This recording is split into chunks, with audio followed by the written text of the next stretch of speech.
Hey guys, it's me, JShaw71, and I thought I'd show you a game that probably others have covered better than I have, but I still want to give it a shot anyways. And this is a demo. This is probably going to maybe be a new series of mine called Let's Demo, and I'm going to name my company Phoenix Games. It's a game company name that I've had for quite a long time, probably since I was a teenager, and I am JShaw71, as far as you know. But I'm not going to be business. I'm going to be kind of like casual. This dude in the black and gray shirt looks kind of cool. And let's start this game. Replace one of my old files. And then let's start our first game. I do own the full version of this game, but I just I don't know if I'm going to do a full gameplay series of it. So instead, I'm probably going to do a demo and see how that goes, a demo video and see how that goes. And for my first game, let's do military action for the G64. I know it's more expensive, but it's a better machine, in all honesty. And I've been using this name for a while, so I'm not going to change it now, except for if I could just type it correctly. Frontline Soldier, if I spelled that correctly. And it's going to be a 2D version 1, which is going to cost me $10K instead of a text-based, which would cost me $5K additionally. Now we get to the kind of meat and potatoes. Gameplay all the way up. Story and quests a little bit, and engine will do middle ground. This is mainly going to be probably a G64 based video until the Sega Master System comes out. I'm probably going to ignore Nintendo for the first four years of this game, just because Nintendo had enough attention as it was, and you know, I think the G64 and the SMS deserve some attention too, so there I adjusted for dialogue, world design, or, well, I'm adjusting now for world design, graphics, and sound. I'm going to crank them all up to 11, if I could. And then we'll continue. This is the third step of the process. It takes 3 steps to create a game, and I've got 11 design, 12 design, and 9 technology. So let's go ahead and release it. And there's some stat increases. And then in a few seconds we'll see how the game did.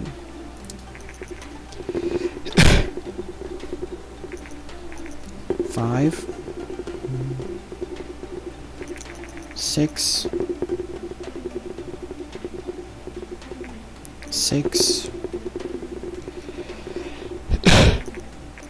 and 5.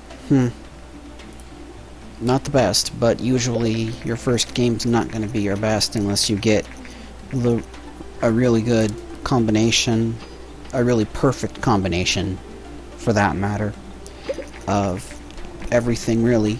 But it just sold for 4,755 units in the first week. We made it up to number 49. I assume out of 100, but I could be wrong.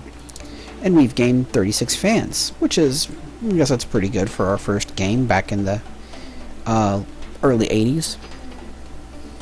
And this is a fun game, but I just kind of kept hoping for more. But, you know, it's a fun game as it is. The learning curve is kind of steep. And, yeah, in I forget how many weeks' time, we already sold our first 10,000, which is a milestone in the game for, I guess, the games industry. And again, in the early 80s, that's not terribly bad. But I can do better, and I will do better. I'll probably shift back and forth from PC and G64 because there are some You know, there are some things that go better on the PC than the G64. And let's see what we have for a new topic, just out of curiosity.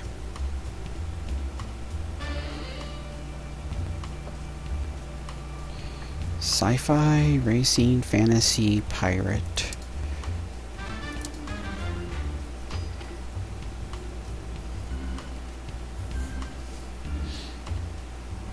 I'm probably going to research both sci-fi and racing. Recent market studies suggest that the Gorvador G64 is steadily outselling competitors in the PC sector. Consumers prefer the lower price, greater availability, and flexible hardware design over the home computers.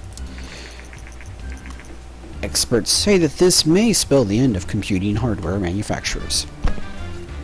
Hang in there, G64. I have faith in you. This is...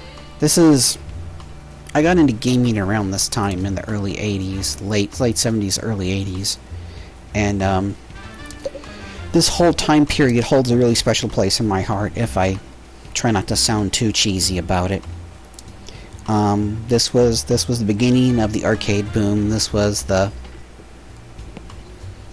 end of an era for the G64 too, as we'll probably see near the end of this gameplay video.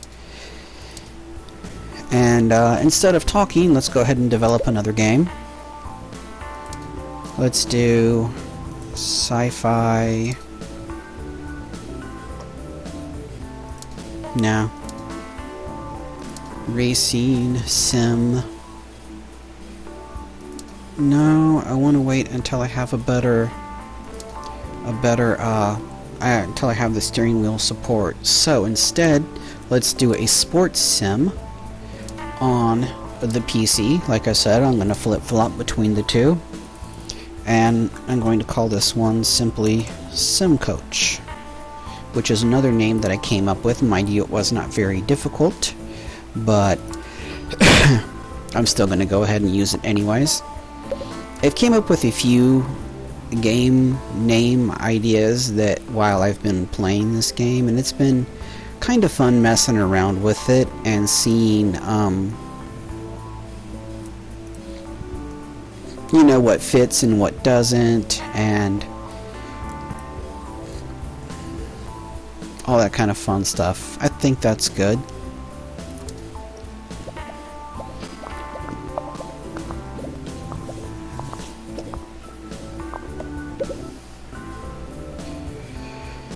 So it's a simulation. It's probably going to need high dialogues, moderate level design, or minor level design.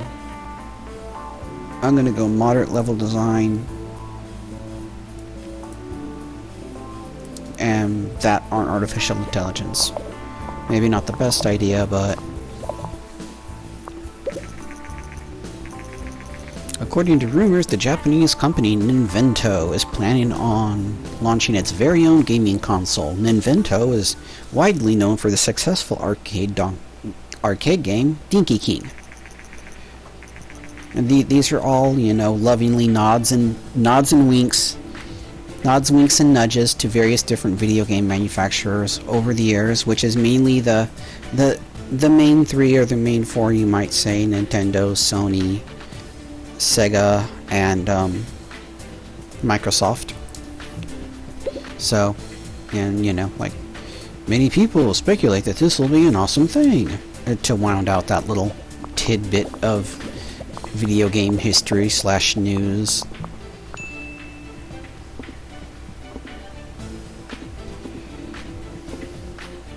Oh, and it looks like I'm almost out of time, so let's go ahead and finish this up. And I guess I'm going to see you guys in part 2.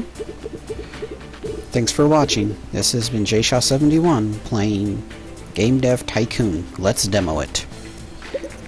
Can we get the scores in before the video ends?